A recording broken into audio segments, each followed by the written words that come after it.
How to make your profile private on Invincible. Hello everyone, welcome back to another video from Crazy Gamer. If you are looking for a way to make your profile private in Invincible, first of all, launch open the game on your device, and once you're inside, go to the Friends tab on the right hand corner.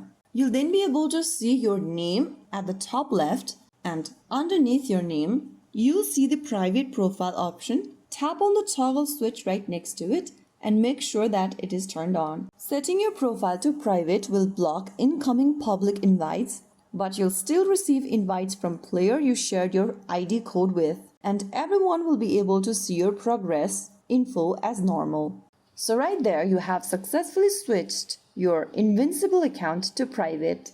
If you found the video helpful, don't forget to like, share and subscribe to our channel. I will see you again in the next episode. Stay tuned and thanks for watching.